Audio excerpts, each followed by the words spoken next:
Heavenly Father, Divine Mother, friend, beloved God, Jesus Christ, Babaji Krishna, Lahiri Mahashaya, Swami Sri Yukteswar, our beloved Guru Deva, Paramahansa Yoganandaji, saints of all religions, beloved Swamiji, we lovingly bow before you all. Great masters, guide us in our thoughts and our actions. Help us to stay in a deeply loving place,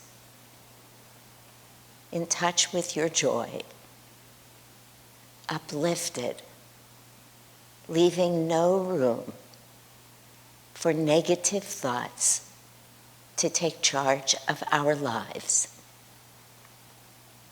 Help us to remember always that as we think, so we are. And to keep you in our consciousness in every moment, lifting us into your eternal home of superconscious energy. Om, peace. Amen.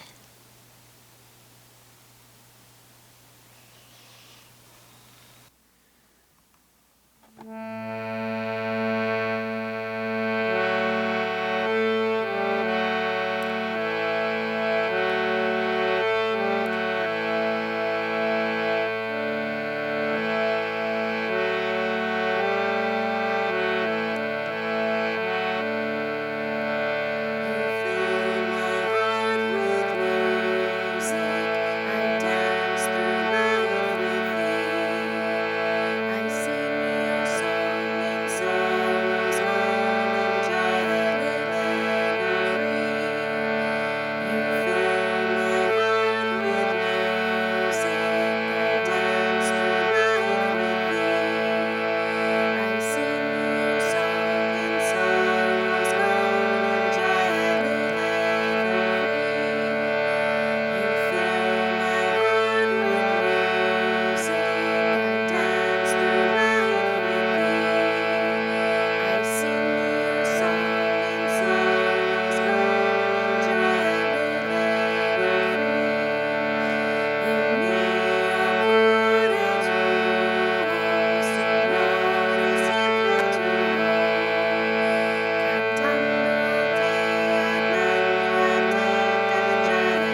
Let's sit up straight now and meditate for just a few minutes.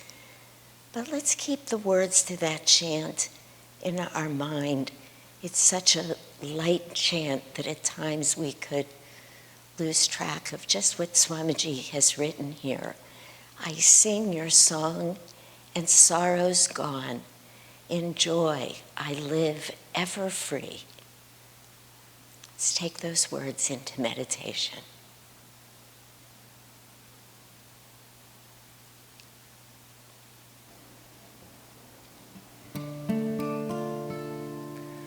I've roamed the far hills and learned many skills. I wandered on many a shore. Though often I've thought I'd gained what I sought, a voice always said there's more. Go sing with the sun and dance with the moon. Go ride on the highest star.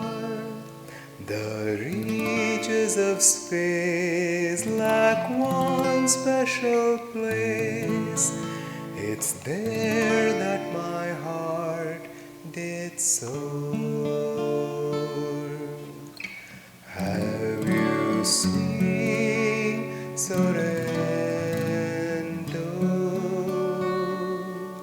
Roamed her emerald hills, breathe her morning magic, flowers and bounding rills. Beauty spring is gladness, shaming mortal skills. Have you seen Sorrento?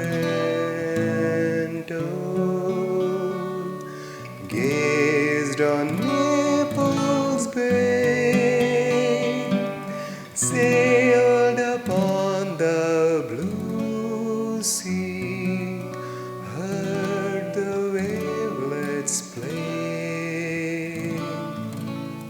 Tell her if you go there, I'll return someday. I've roamed the far hills and learned many skills. I wandered on many a shore. Though often I've thought I'd gained what I sought, a voice always said there's more. Go sing with the sun and dance with the moon. Go ride on the highest star. The reaches of space lack one special place. It's there that my heart did soar. Have you seen Sorrento? Roamed her emerald hills, breathed her morning magic, flowers and bounding rills. Beauty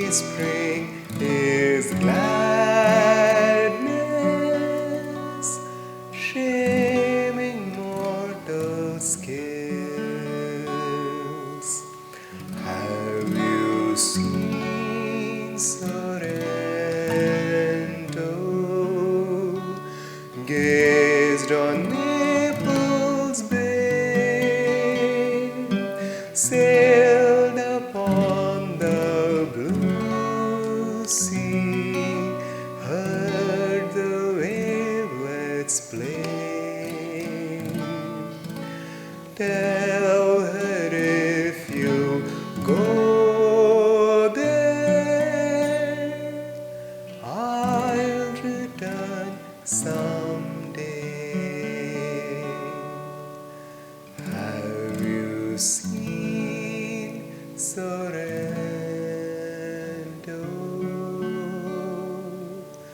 Have you seen Sorrento?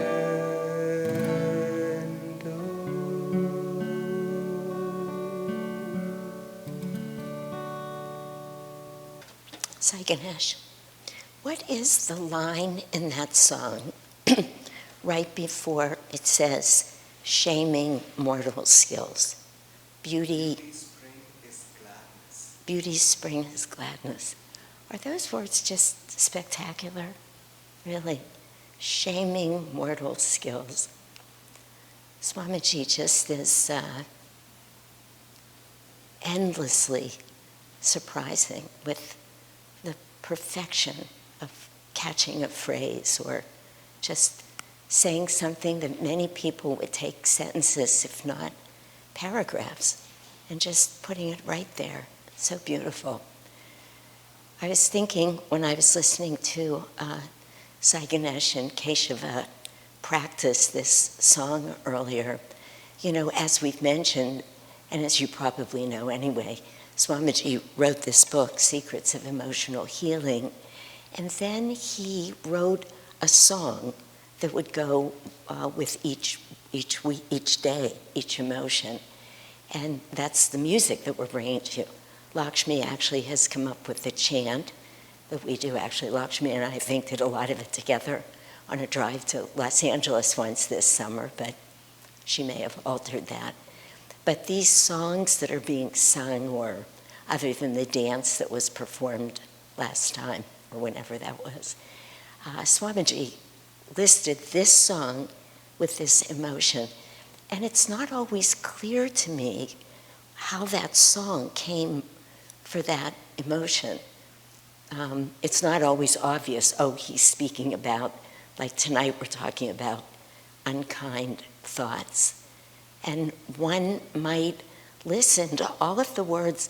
This is a very simple song in a way about a place. I'm sure Swamiji was sitting there on the Bay of Naples at some point, just overwhelmed with the magnificence of Sorrento and what the feeling, the consciousness that it was evoking in him, which is so raised, so elevated, so absolutely filled with beauty and love, and even that phrase, shaming mortal skills, that says this is so beyond anything that can happen at the human level or at the egoic level.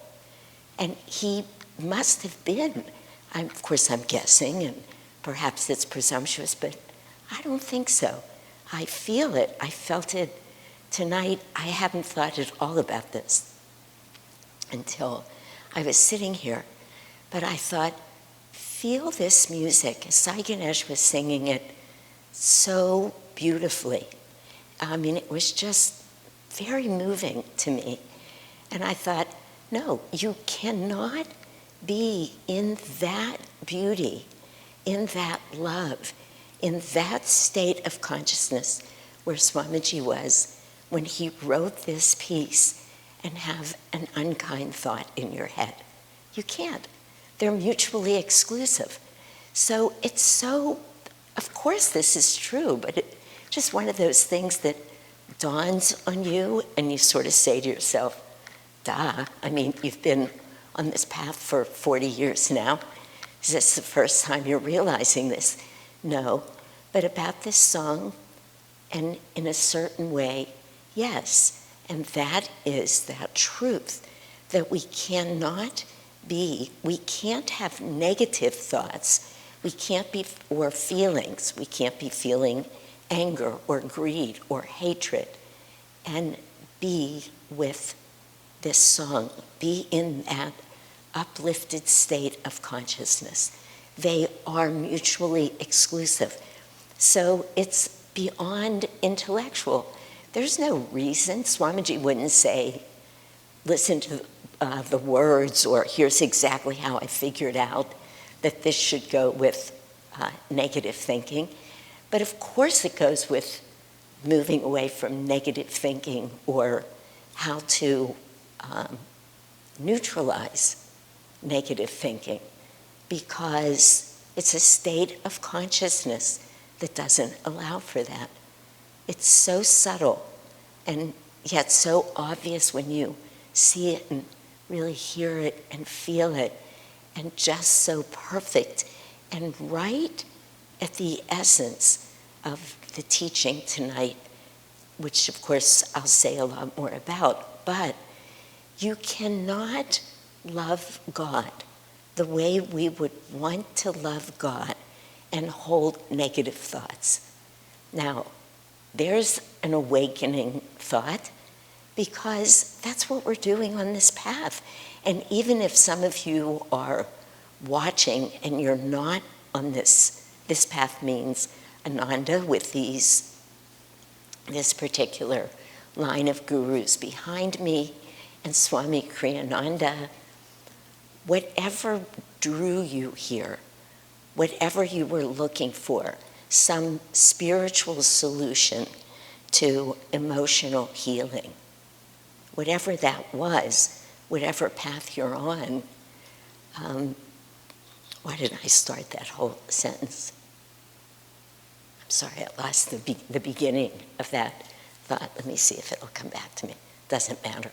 There are many more thoughts there, but, because, this is it, because we have to be looking to find a greater love, a greater state of inner peace, a greater experience of joy.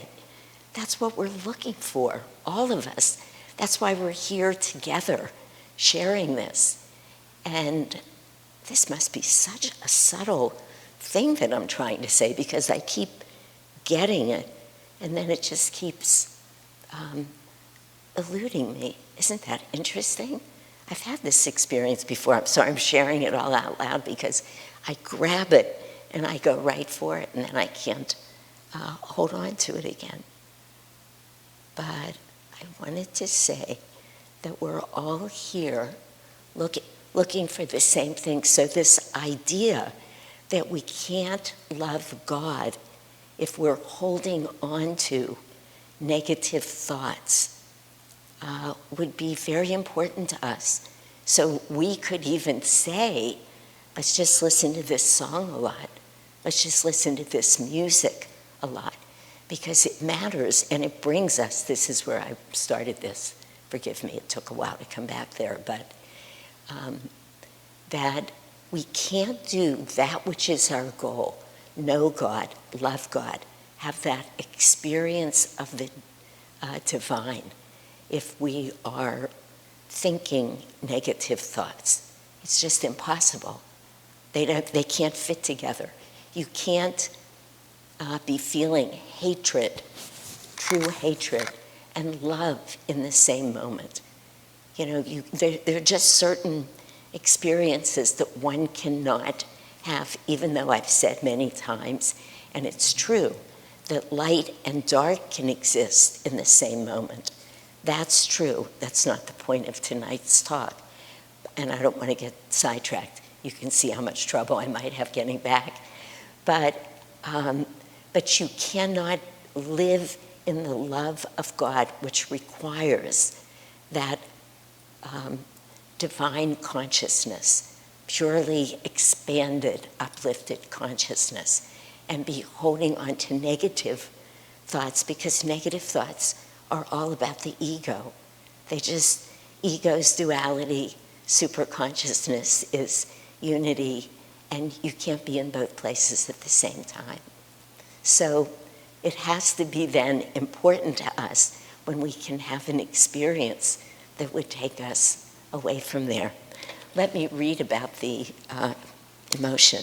I was very moved by that music and how Swamiji just took us where he wanted us to go without words. And it's maybe the most important thing that's experienced or known or seen here tonight.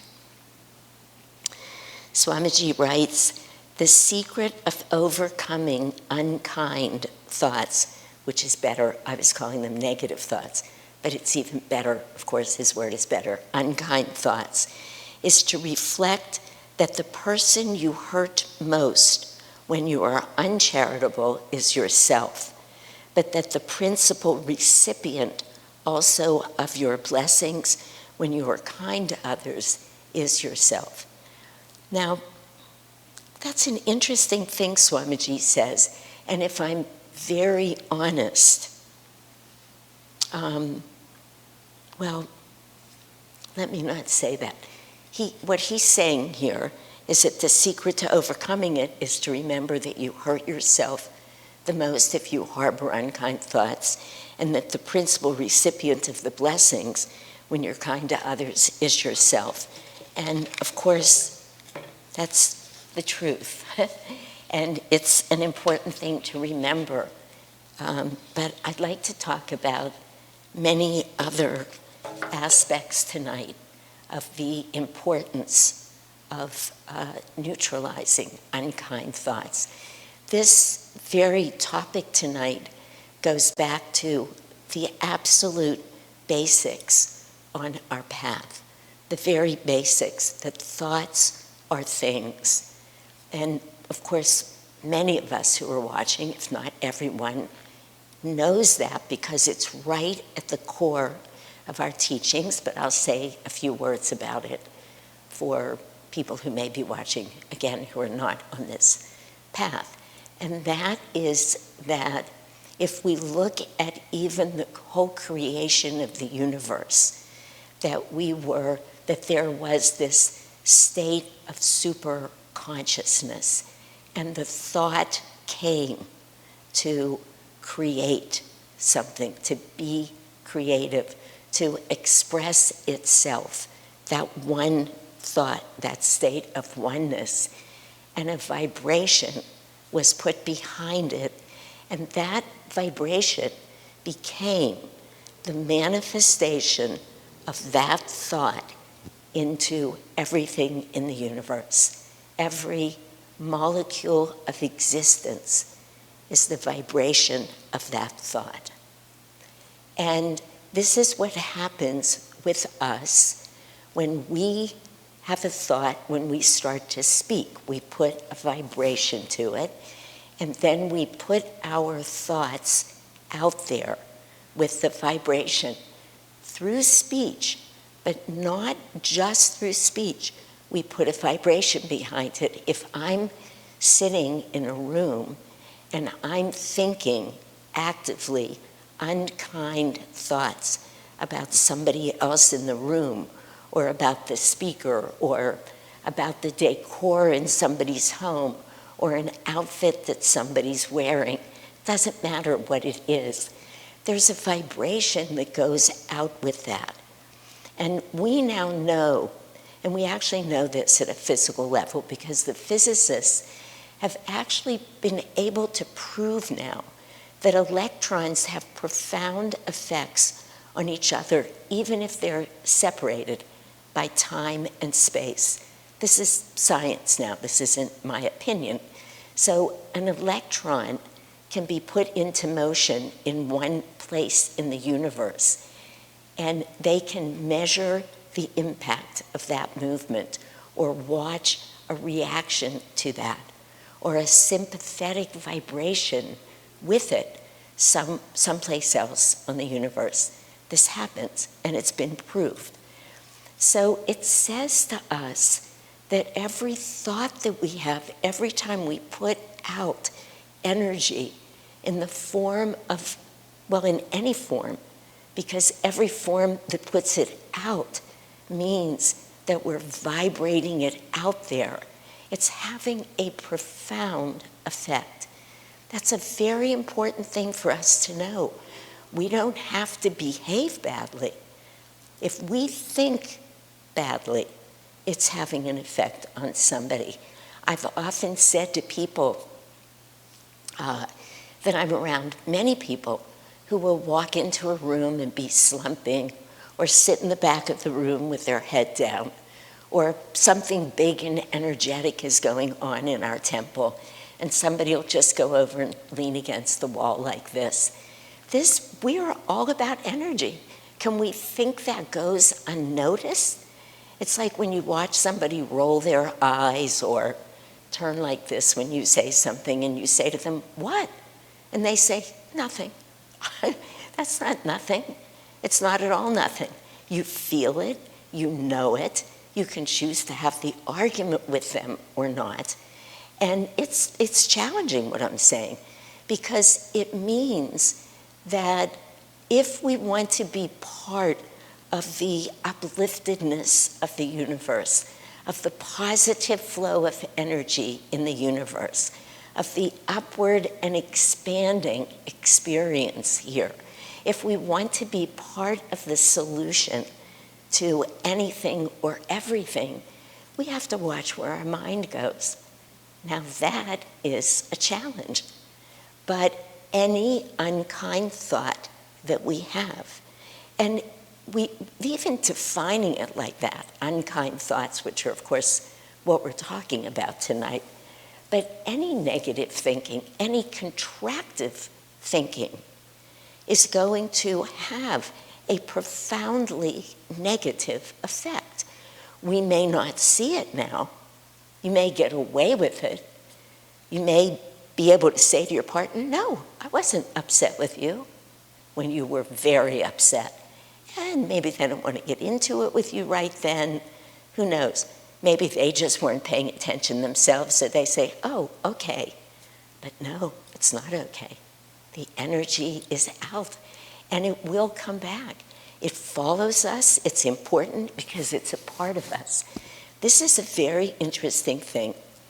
Yogananda said, thoughts are universally, not individually rooted.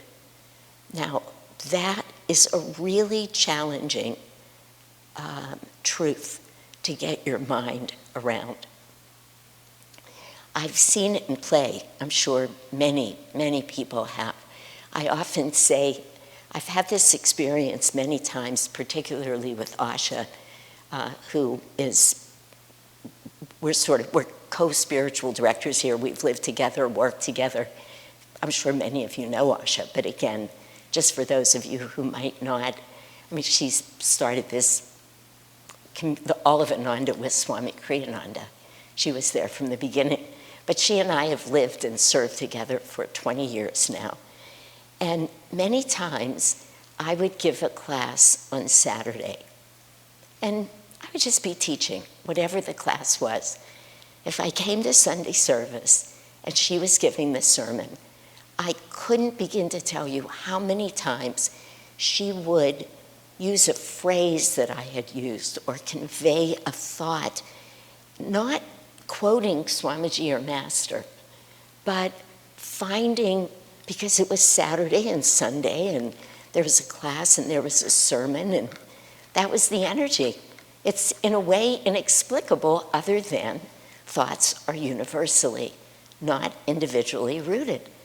And it would be shocking. I mean, sitting out there in the temple listening to her, it's like, wow, here we are, totally different topics, but we both just reached up and picked that thought out of the universe. Now, the reason that matters is this. The more we raise our consciousness and look to find the thoughts that are uplifted, the more superconscious we are. So our thoughts, we can be looking up, we can be raising our energy, we can be intuiting the thoughts that are universally rooted. And in that way, we experience love, joy, peace. We raise our consciousness, literally. We exude that vibration. People can come near us and feel at peace, in love, loved, seen, feel like grace is flowing. On the other hand, if we keep our consciousness low and we're not tuning in to that vibration, but to our own vibration, we're not using our intuition, but we're allowing those unkind thoughts to rule us, which are contractive, they're egoic. It's totally different. It's a completely different energy. So Swamiji says, if we behave well, if we remove those unkind thoughts, which really means raising our energy, refining our vibration, staying attuned. This is what we need to do, to stay attuned. We benefit because we feel that. We're at peace. We're one. Everybody else does too. So those are just two sides of the same coin in a way that Swamiji was pointing out to us. But you can really begin to see why. Thoughts are floating. They're everywhere. Somebody might walk in the door right now with deep, dark, negative thoughts. Thoughts are just flowing. It's like in the river of life. Where will we attune ourselves? What thoughts will we attune ourselves to? Where will we keep our energy? Because those thoughts, if we let those negative thoughts in, those unkind, downward pulling, dark, we can have many words for it. This is what happens when we worry. This is what happens when we experience fear. It's certainly what happens when we get judgmental. It's really what happens when we're gossiping. All of these things that we do pretty mindlessly, I would say. All of those things. It's just looking at this river of thoughts that is out there and either making a conscious choice about which ones we tune into. It's like listening to a radio. Where are we going to put our dial? And that's what matters. This is why it matters so much, the people we spend time near, the places we go to. Because if I find myself saying negative things about somebody, living in spiritual community as I do, and excuse me for 1 minute.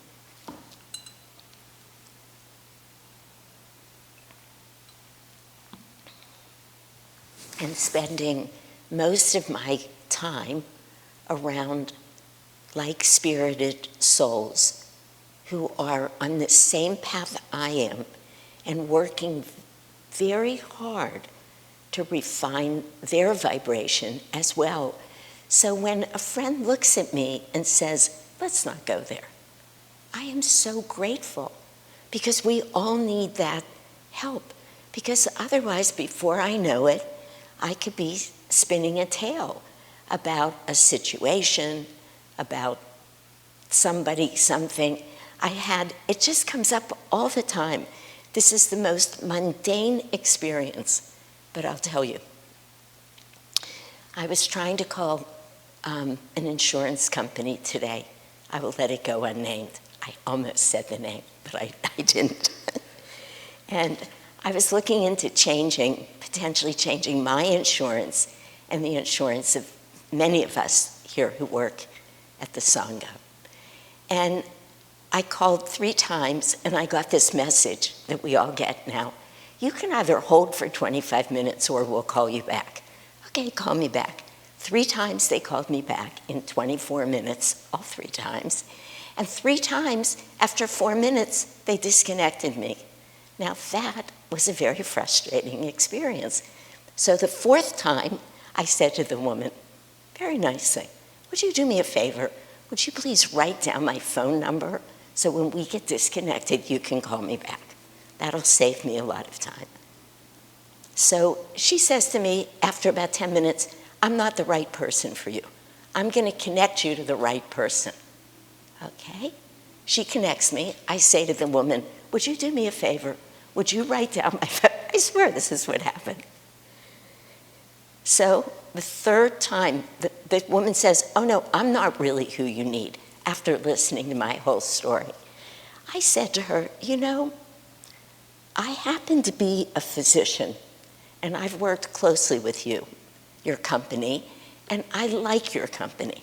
But were I not a physician, I might have hung up a long time ago and said, the heck with this. I'm keeping the insurance I have. This is not good client satisfaction. I was irritated. I'm sorry, she says, but I have to send you to the next person. So the next person comes, lovely man. And I said to him, okay, I am really irritated. Write down my phone number. We're going to get disconnected. He said to me, stop. This is what he says to me. He said, let's change our minds here. He said, you have gone through a lot, but look at this. You got me. That was it. And he said, good things are worth waiting for. And he and I had the most delightful talk. And you know what happened? At 25 minutes, we got disconnected. He called me back.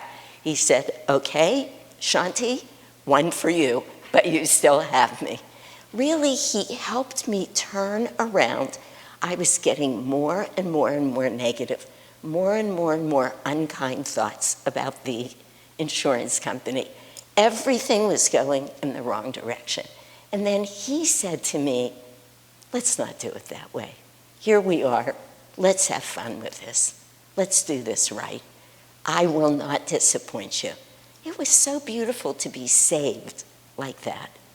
You know, it's mundane in a world, but I'm doing it to say it's not always monumental and we're sitting in meditation and we know we're not supposed to be negative. No, we're out in the world and we just spent 2 hours to get a 10-minute question answered. It's frustrating. I had many unkind thoughts. They were not serving me. They weren't serving the poor people who were answering the phone. That man came and saved me from myself, and we both had a beautiful experience. It just works every time that we need to pull ourselves together and remember whatever is going on within us is what we're manifesting. It's what everybody around us is feeling. We have the opportunity to be, as I said before, part of the solution or continue to be part of the problem. Now, I said at the beginning, and it's really true, this is just so much of the basic teaching of our path, that everything's energy, thoughts are energy. We always want to be watching our energy. And then Swamiji fills in and says, you'll benefit, they'll benefit. And it's absolutely true, because again, we just spoke about where do we want our energy going? Do we want to be raising it, uplifting it, or do we want to be letting it down?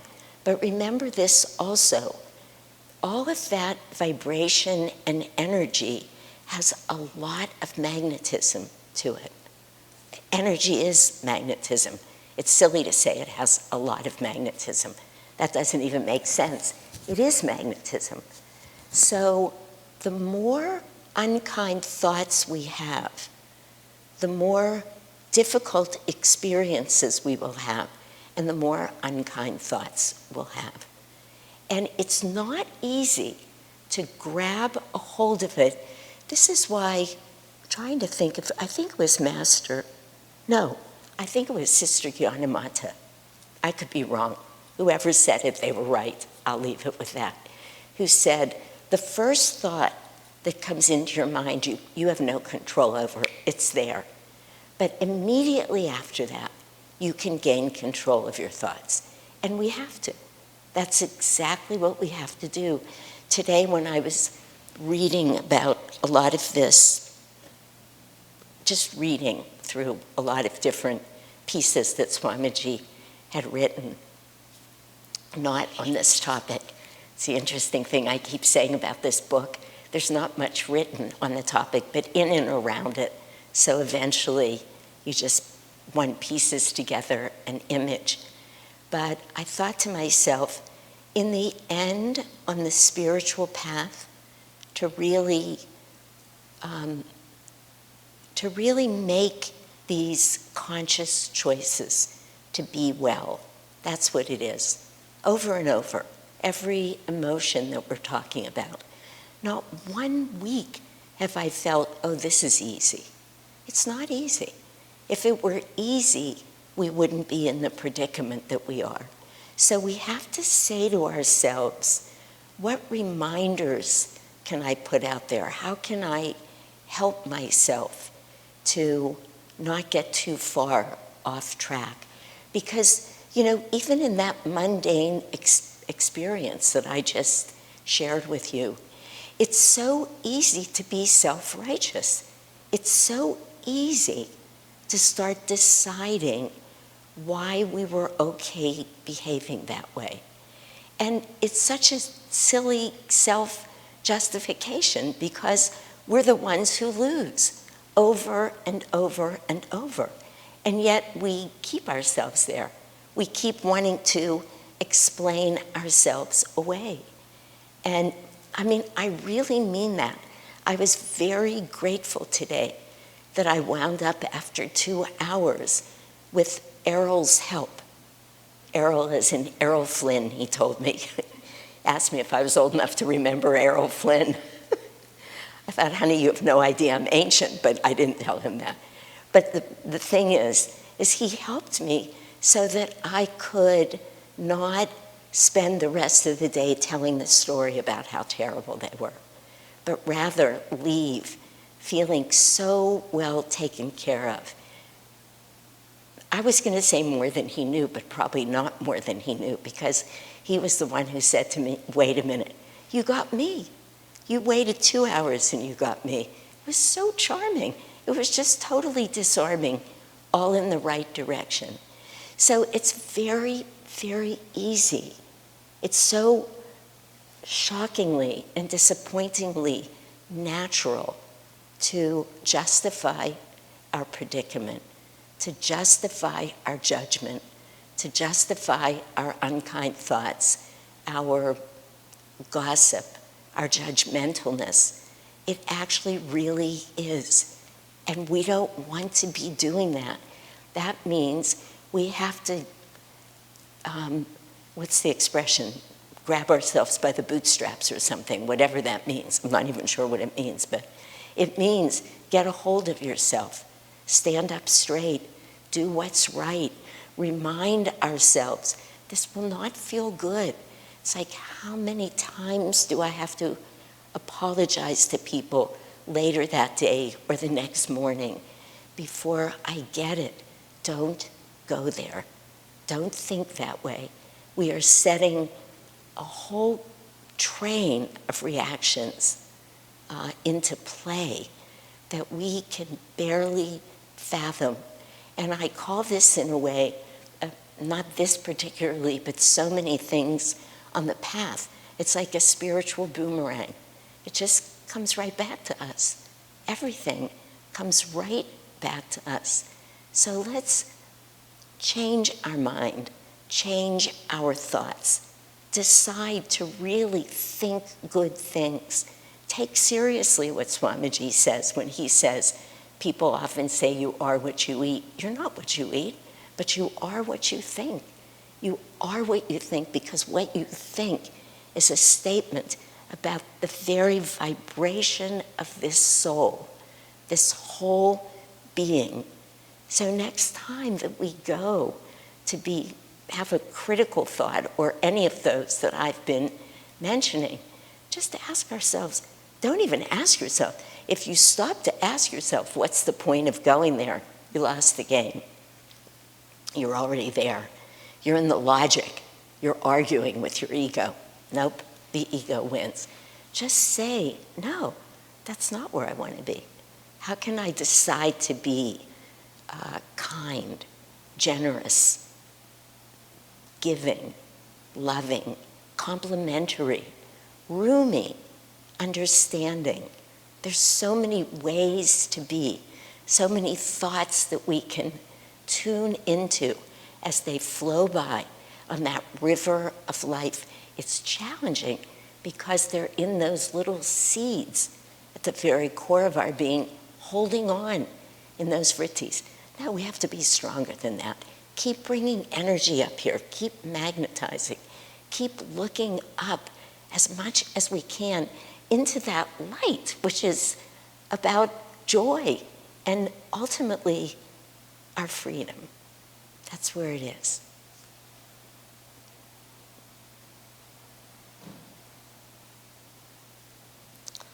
Let's see. Do we have time for, I think we have time for just a couple of questions or comments, if anybody has any.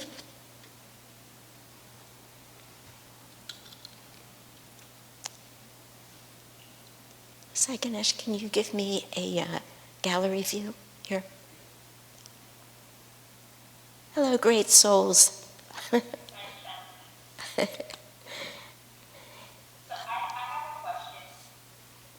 Good. Yeah. I know that you said we're not controlled with the very first thought that comes into our mind. Would you say that, because that's our problem, as soon as I think something, very often I just speak. And then I feel like, oh, I should have said that, or I know that wasn't, would you say that taking a day of silence would be a natural way to go about now? And I want to hear what you said at the very end, a natural way to help with that. Unkind. Yeah. So I would say that taking a day of silence is good for anything and everything on the spiritual path. I mean, that is one thing that I want to say. It's like a reset button.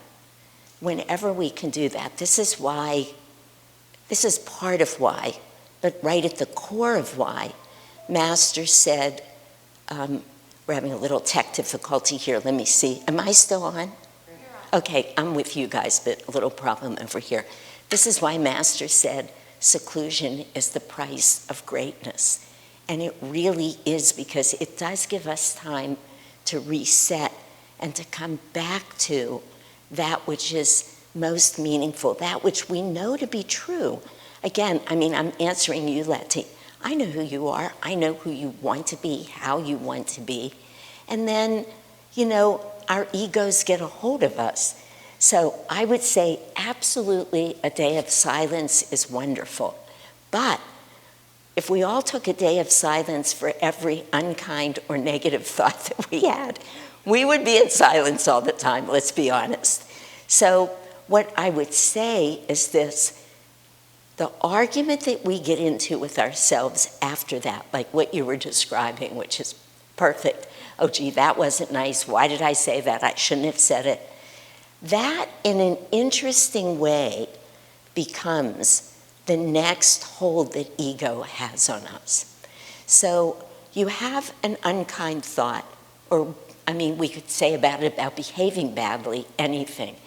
The best thing we can do is to not get emotionally involved in it. To be honest, it's one of the reasons, and some of my best friends know this about me, they would say it about me, I write a note of apology very quickly. Pretty darn quickly. Sometimes I hold on to my self-righteousness for a few hours or a day, but if I'm aware that I have behaved badly, I apologize for it. Now, I'm not going to do that with every unkind thought. That would get very messy. But even with unkind thoughts, maybe in my head I do it. Maybe I offer it up to God. Some way of letting it go. The more quickly we can let it go, the better, because that kind of self-involvement, and yet we think we're doing it, oh, look at me, I behaved badly. That wasn't right. Now look at me owning it. Look at me understanding it. It really very quickly gets to be me, me, me. It's a losing battle. So absolutely take a day of silence whenever you can. In fact, if it works in people's lives, it's beautiful to do that one day a week. But many of us can't. or we haven't been able to find the way to do that. But take a day of silence. Maybe say once a month you do it, or as often as you can, or half a day. It is a nice reset, but be careful with the, oh me, look at me. Does that answer your question? It does. Thank you, Shanti. Sure. Any other questions or comments?